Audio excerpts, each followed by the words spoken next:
Bismillahirrahmanirrahim. Alhamdulillahirabbil alamin. Wassalatu wassalamu ala asyrafil anbiya'i wal mursalin Sayyidina Muhammadin wa ala alihi wa sahbihi ajma'in. Jika engkau berkata itu semua adalah tempat ikhlas yang dua macam, sekarang terangkan tentang waktu dari dua macam ikhlas tersebut dari amal. Ikhlas ada terbagi dua, ikhlas beramal, lawanannya adalah munafik atau nifaq. Yang kedua, ikhlas mencari ganjaran, yaitu mencari ganjaran di akhirat. Dua macam ikhlas itu berada pada amal-amal ibadah yang zahir dan berada pada amal ibadah yang batin. Baik ibadah kita yang zahir atau ibadah kita yang batin memerlukan dua ikhlas itu. Ikhlas beramal dan ikhlas dalam mencari ganjaran atau balasan. Nah, sekarang ini ditanyakan di mana tempatnya ikhlas itu. Apakah sebelum beramal, sedang beramal, atau sesudah beramal? Maka ketahuilah, ikhlas beramal itu harus membaringi amal, tidak di belakang amal. Ikhlas beramal itu harus mesti membaringi amal. Kada mau di belakang amal andaknya. Ikhlas beramal artinya bahwa dorongan untuk melakukan ibadah itu karena Allah. Itu ikhlas beramal. Itu mesti membaringi ibadah. Kayak sembahyang kita usalli fardhu zuhri arba'a raka'atin mustaqbilal kiblati lillahi ta'ala. Nah, Allahu Akbar. Nah, itu kan membaringi ibadah. Nawaitu saumagadin, aku puasa esok hari ini lillahi ta'ala, karena Allah ta'ala. Sajaku mengeluarkan zakat hartaku fardu atasku karena Allah ta'ala. Nah, semuaan itu membaringi ibadah.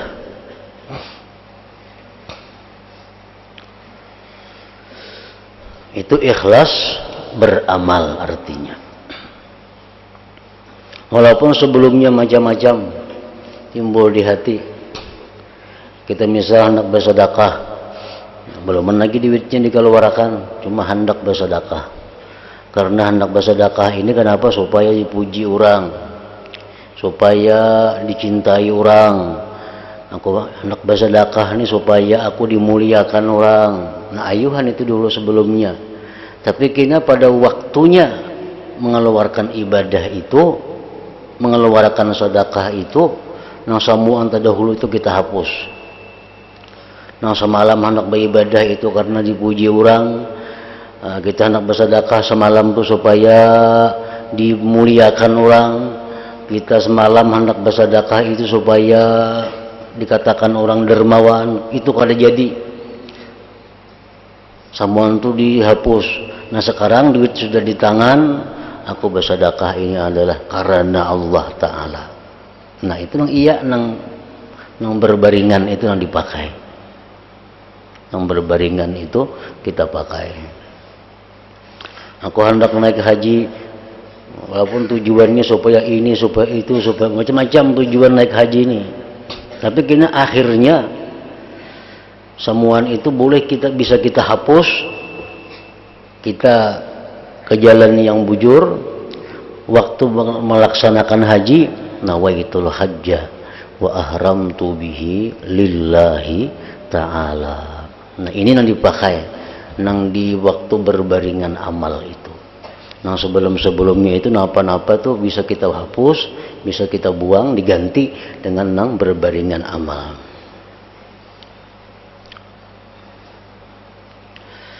Tidak di belakang amal. Nah kadang mau di belakang amal. Itu ikhlas beramal. Sedangkan ikhlas mencari ganjaran. Ikhlas mencari ganjaran. Maka kadang-kadang berada di belakang amal. Kadang-kadang ikhlas mencari ganjaran ini mau juga sebelum amal, mau juga rahatan ba'amal, mau juga imbah ba'amal. Ikhlas mencari ganjaran. Dulunya inya sembahyang itu, bersedekah itu semata-mata karena Allah. Nah ini ikhlas beramal. Nah, tuntung sudah sembahyang, lalu inya berharap mudah-mudahan dengan sembahyangku 2 rakaat ini, nah aku diberi Allah ganjaran di akhirat kaina berupa apa misalnya kita hendak di akhirat. Nah itu bisa terjadi.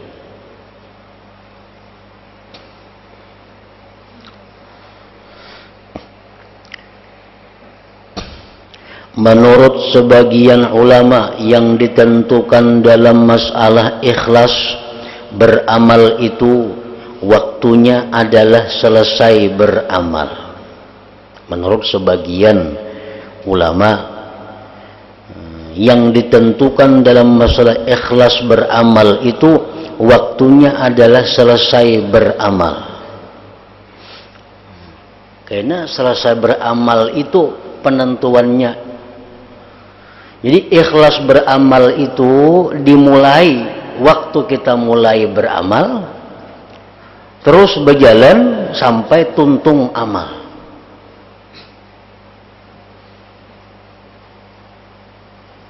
Apabila selesai beramal, menetapi ikhlas atau ria, maka bereslah masalahnya.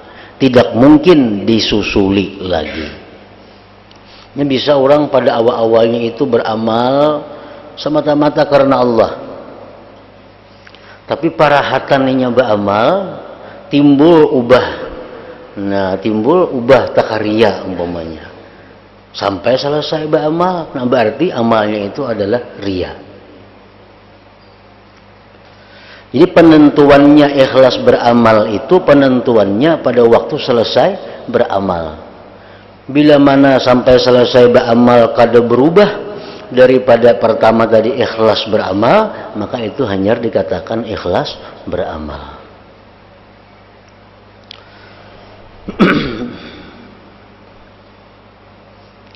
Dan tidak mungkin disusuli lagi, ujar sebagian ulama nih. Kada mungkin disusuli lagi. Artinya disusuli itu kayak ini. Pada awal beramalnya ikhlas beramal karena Allah. Dalam perjalanan beramal timbul ria. Tontong beramal ria. Kemudian beberapa waktu kemudian, aku tak salah ria nih beramal nih. Tak salah ria beramal.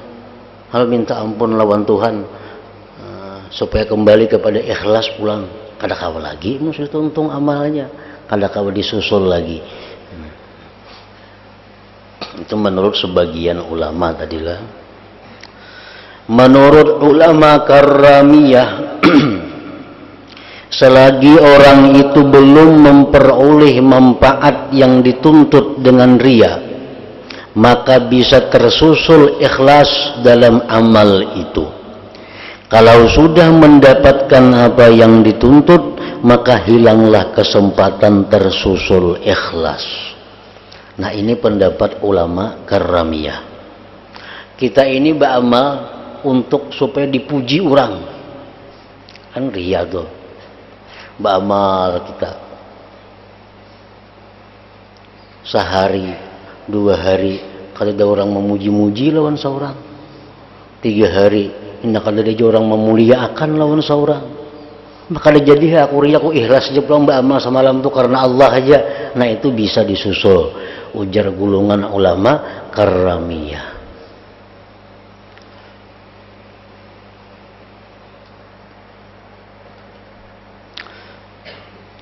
Aku beramal umpamanya supaya bisa dengan amalku ini, supaya bisa dengan amalku ini dapat rezeki yang luas. Nah ini ngarannya apa? Ria. Karena kada ikhlas mencari ganjaran. Aku beramal ini supaya rezekiku melimpah ruah. Beramal tatap sakit rezeki.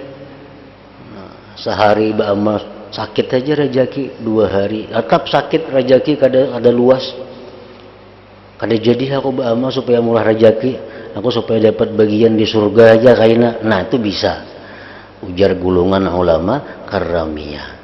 Selama kita belum dapat nang kita ria akan itu, boleh disusul dengan ikhlas.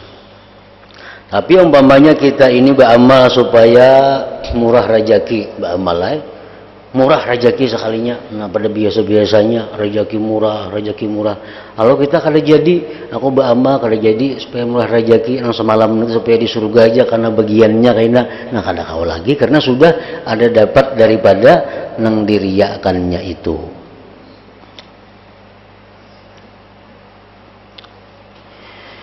Sebagian ulama berkata ibadah yang dipardukan itu mungkin diadakan ikhlas di dalamnya hingga mati. Sedangkan amal-amal sunat maka sudah tidak ada jalan lagi.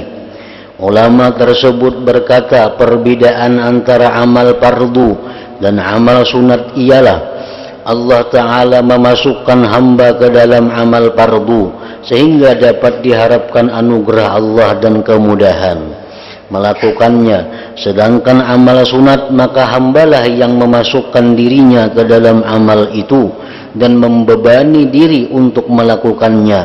Jadi ia dituntut agar memenuhi hak apa yang ia bebankan sendiri.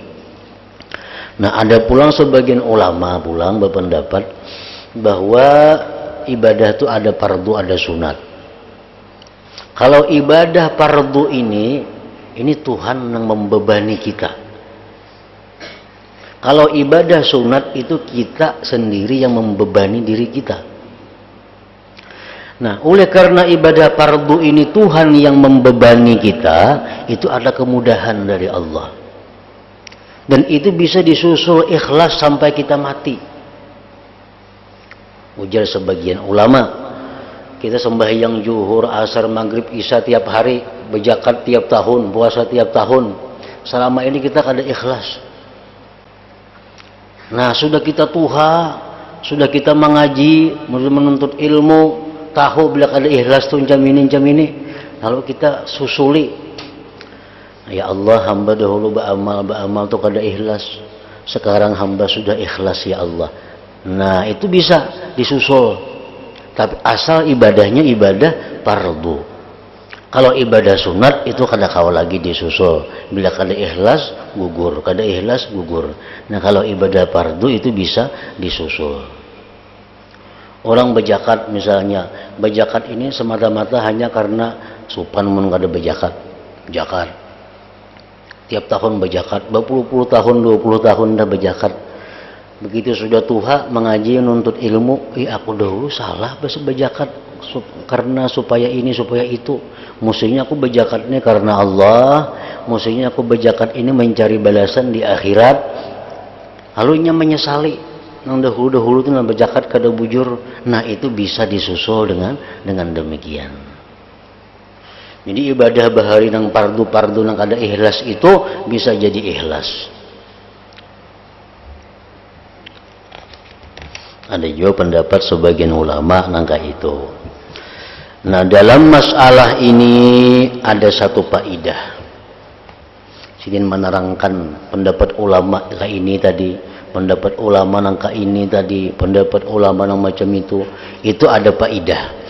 Yaitu orang yang telah melakukan riya atau meninggalkan ikhlas dalam satu amal, mungkin menyusulinya dengan ikhlas menurut salah satu cara yang sudah aku terangkan di atas tadi.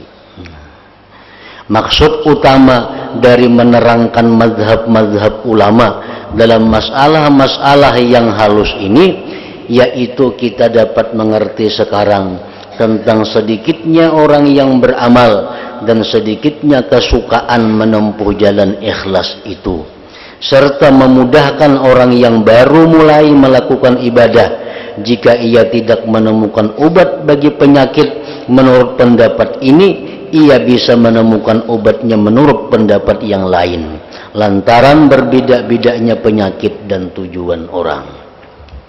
Nah, kenapa Imam Ghazali tadi sidin menerangkan sebagian ulama ka ini, sebagian ulama ka itu, sebagian ulama demikian. Nah, supaya kita yang hanya beribadah ini bisa mengumpati salah satunya untuk menyelamatkan amal ibadah yang telah lalu itu.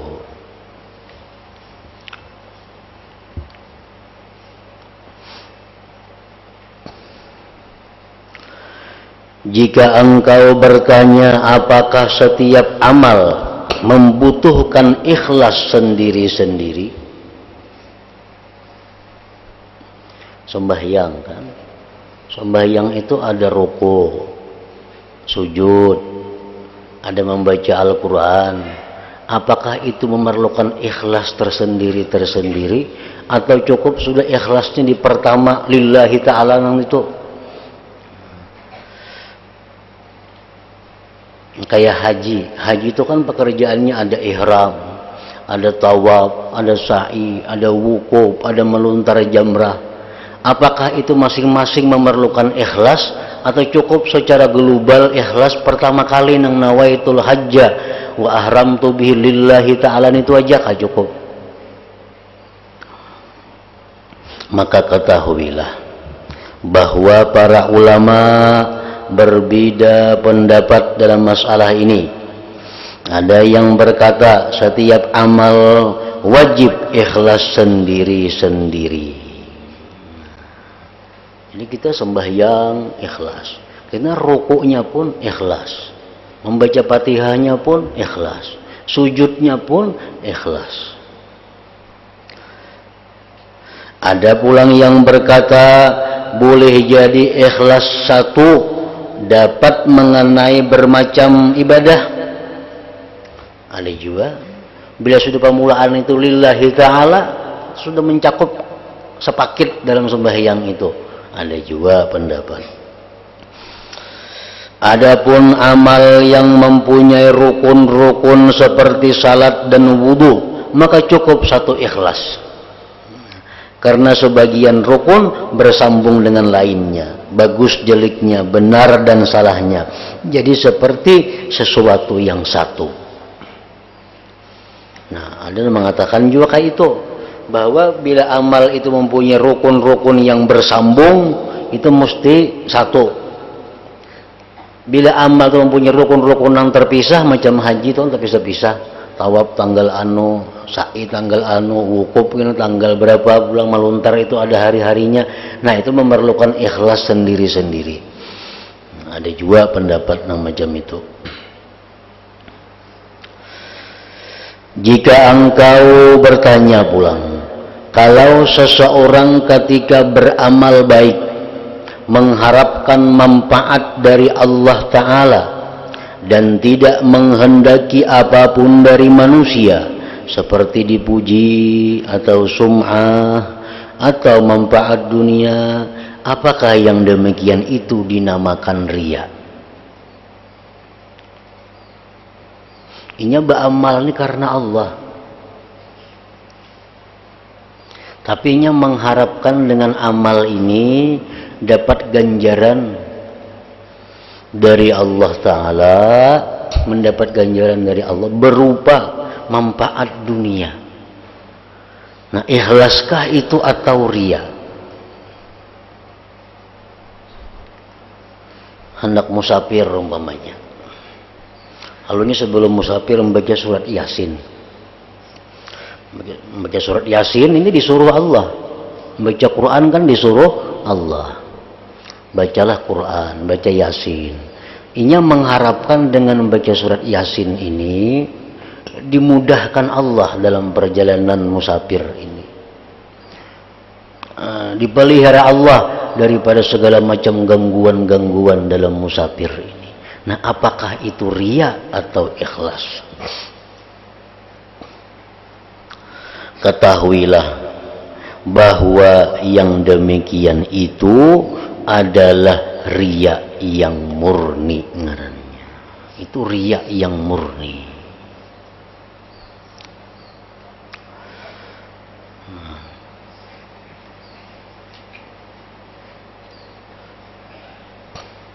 Kita membaca Yasin dengan harapan bahwa kita dijauhkan Tuhan dari bala dan bencana. Baca surat Yasin. Membacanya karena Allah, karena disuruh Allah. Tapi balasan yang dikehendaki dari Allah dalam dunia itu ngarannya riya yang murni.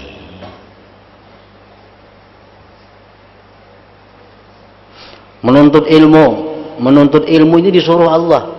Ini menuntut ilmu itu semata-mata karena Allah. Dan inya berharap karena sudah berilmu, mudah-mudahan Allah mudahkan rezekinya, Allah mudahkan ininya dalam dunia nih. Nah, itu adalah riya yang murni. Riya yang murni. Artinya apa? Inya kada ikhlas dalam mencari ganjaran, walaupun ikhlas beramal.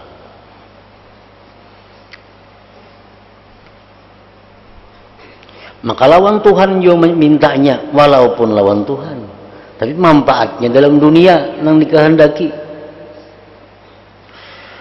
Ketahuilah bahwa yang demikian itu adalah riya yang murni.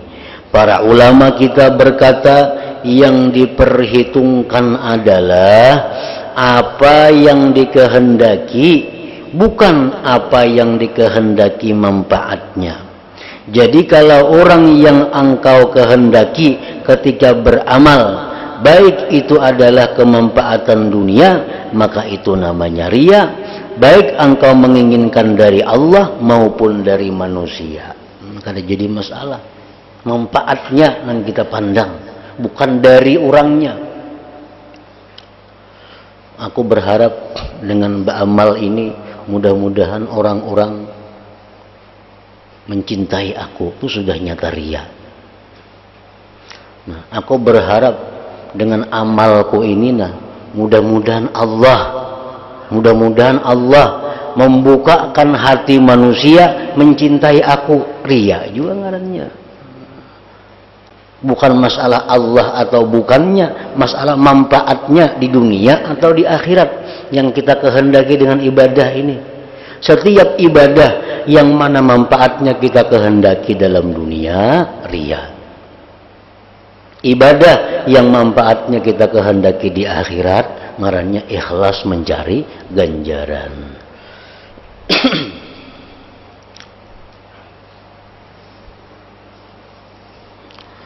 Dan Allah Ta'ala berfirman, man kana yuridu harthal akhirah nazid lahu bi harthi wa man kana yuridu harthad dunya nutihi minha wa ma lahu fil akhirah min nasib.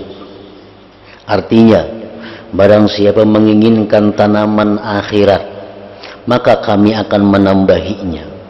Dan barang siapa menghendaki tanaman di dunia, kami bakal memberikan sebagian dari dunia dan tidak berulih bagian di akhirat. Nah, ini dalilnya.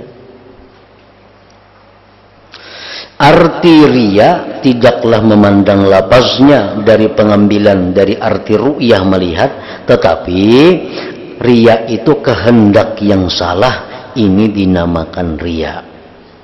Sebab kehendak ini kebanyakan dari pihak manusia dan pandangan mereka, pahamilah hal ini.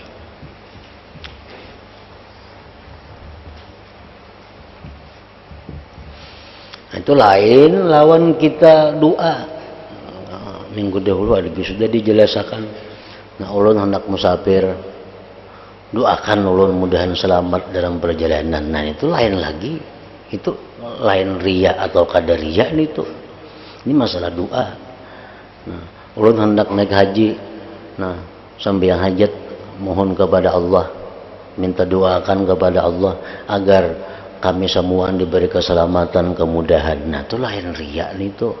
Riya ini kita mengamalkan satu amalan yang mana kita kehendaki manfaat amalan ini disegerakan Tuhan di dunia. Itu riya artinya. Membaca surah Yasin, membaca surah Yasin ini mudah-mudahan Allah berikan kami keselamatan dari bara bahaya, baca surat Yasin. Nah ini riya ngarannya.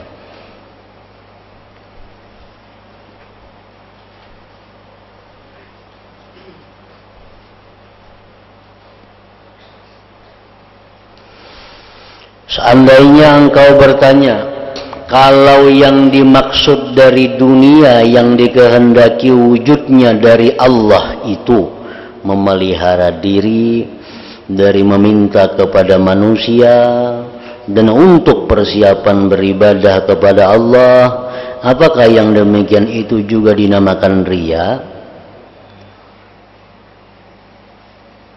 Ini ada dua soal di sini. Soal yang pertama, kayak apa kalau ingin beribadah kepada Allah dengan tujuan dimurahkan rezeki. Dengan rezeki yang banyak, ya Allah, hamba bisa menjaga diri, kada minta-minta kepada orang. Nah, apakah itu bisa?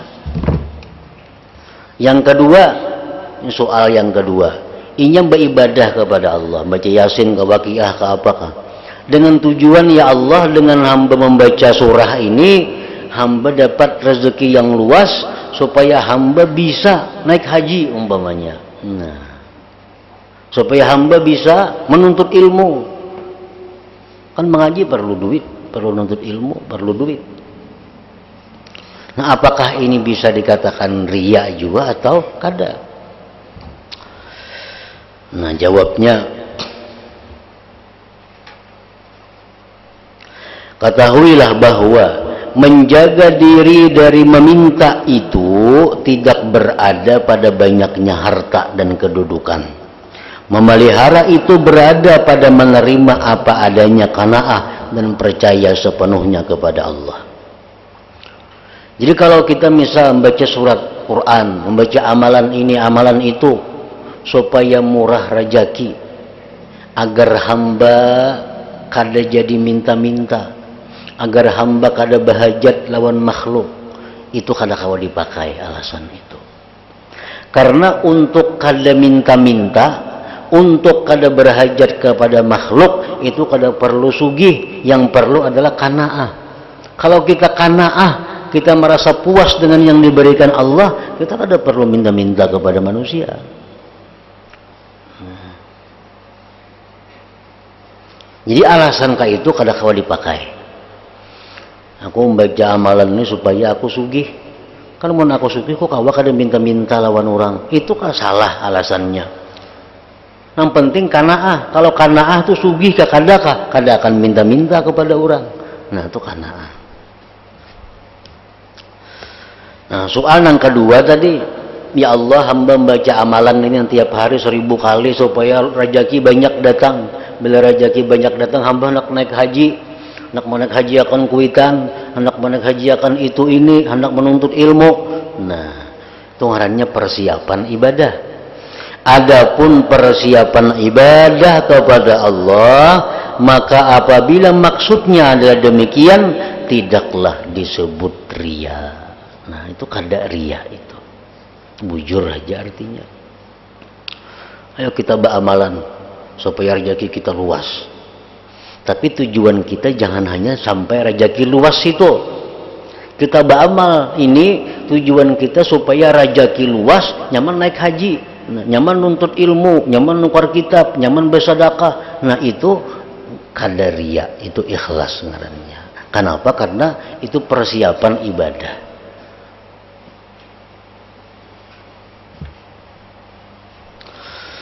Persiapan itu adalah yang ada hubungannya dengan urusan akhirat. dan sebab-sebab ganjaran akhirat. Jadi maksud orang itu benar untuk persiapan ibadah kepada Allah. Jadi segala sesuatu yang untuk persiapan ibadah itu sama dengan ibadah. Hamba beramal nina supaya awak sehat, supaya jangan diganggu orang. Karena bila awak hamba ini sihat, bila awak hamba ini kada diganggu orang, hamba kawa lurus beribadah kepada Allah. Nah itu kada ria. Tapi bila kita beramalan ini supaya sihat, enggak situ aja. Kita beramalan ini supaya jangan diganggu orang, enggak situ aja. Ria ngadannya. Nah kan sedikit aja perbedaannya tuh. Bila kita kada berilmu, kita kada tahu nih tuh. Kadang-kadang dalam buku amalan tuh ada siapa membaca ini sekian kali maka akan dimudahkan rezekinya. Bacain itu. Nah padahal itu ria. Supaya jangan ria kayak apa? Nah baca amalan ini dimudahkan rezeki. Nyaman kena aku naik haji. Nyaman aku kena berumrah. Nyaman aku membantu orang. Nyaman memberi kuitan. Nah itu ampih ria. Karena tujuannya persiapan untuk ibadah. Jadi maksud orang itu benar-benar untuk persiapan ibadah kepada Allah. Maka ketika berbuat baik menginginkan macam ini persiapan ibadah, maka keinginannya bukanlah dinamakan riya. Kada riya lagi.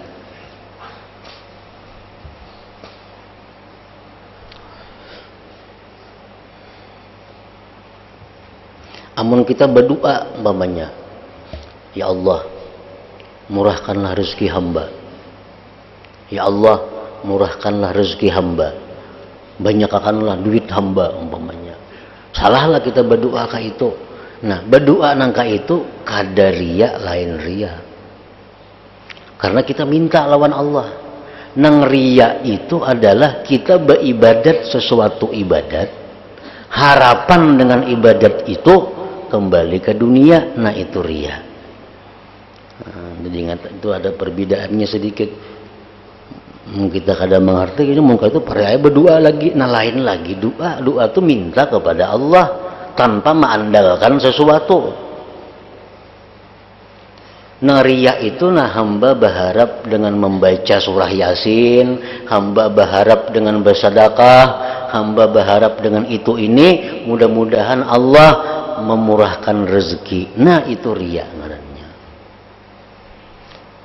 Ujar orang dahulu, ujar Nabi kita, kalau kamu hendak luas rezeki bersedekah. Nah, lalu kita ini karena ada hadis macam itu, rezeki pina sulit nih bersedekah, kalau pina luas juga rezeki bersedekah. Nah itu riya ngarannya.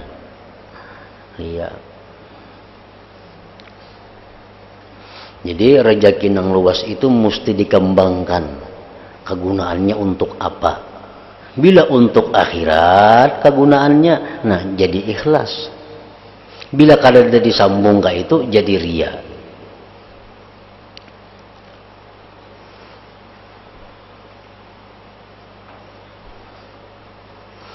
Umpamanya umpamanya beramalan ini supaya murah rezeki. Murah rezeki aku hendak naik haji. Murah rezeki hendak naik haji akan kuitan. Murah rezeki aku hendak membantu orang, hendak murah rezeki hendak nukar sepeda motor, nah bercampur. Murah rezeki hendak bulah rumah tingkat 2 umpamanya. Nah ini bercampur karena antara ikhlas dan riya. Tergantung mana nang ikhlas nang riya.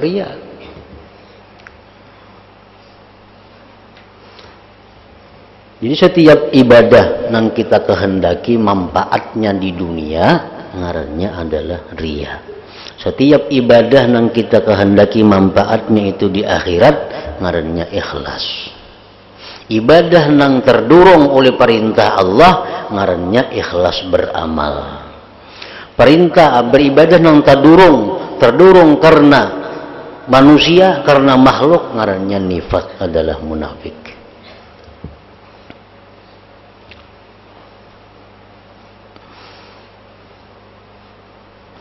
Begitu pula bila engkau menginginkan supaya menjadi agung dalam masyarakat atau agar disukai oleh para guru agama dan para imam. Aku membaca amalan ini sampai 40 hari.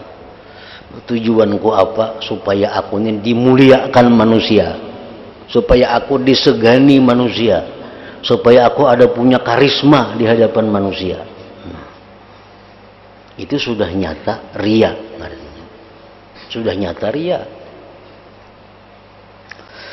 Nah, dan adalah maksud engkau tersebut untuk bisa mengukuhkan mazhab ahlil haq atau menolak ahli bid'ah atau menyiarkan ilmu atau menganjuri masyarakat supaya beribadah dan sebagainya, bukan bermaksud untuk kepentingan diri sendiri atau kepentingan dunia yang dapat engkau peroleh. Maksud-maksud tersebut di atas semua adalah benar dan niat yang terpuji, tidak ada yang termasuk riya. Inya beramalan. Dengan amalan ini inya berharap diberi Allah karisma. Orang-orang menghormati inya. Bila orang-orang menghormati aku, jadinya kena nyaman aku menegakkan kebenaran di kampungku nih. Nyaman aku menjauhkan yang munkar di kampungku nih. Mun aku kata disegani orang, suaraku kata dipakai orang. Jadi bila aku ini disegani orang, bila aku ini dihormati orang, jadi aku tutup kemungkaran tuh orang menutup. Jadi aku nangkai ini yang bujur, orang menurut. Nah, ini termasuk ikhlas. Qadariyah ngarannya. Ini kita mencari amalan-amalan supaya orang memuliakan kita. Bila orang memuliakan kita, kita nyaman menegakkan amar ma'ruf nahi munkar. Nah, itu mulia, itu baik. Qadariyah ngarannya. Maksud-maksud di atas adalah semua adalah benar dan niat yang terpuji, tidak ada yang termasuk riya itu.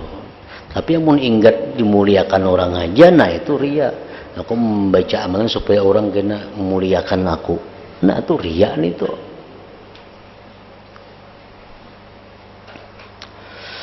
Karena yang dimaksudkan daripadanya tadi sebenarnya adalah urusan akhirat. Bila orang memuliakan aku, nang kamunkaran di kampung ini kututup, kan akhirat itu. Nah jadi qadariyah ngarannya, ikhlas itu. Nah ketahuilah bahwa aku pernah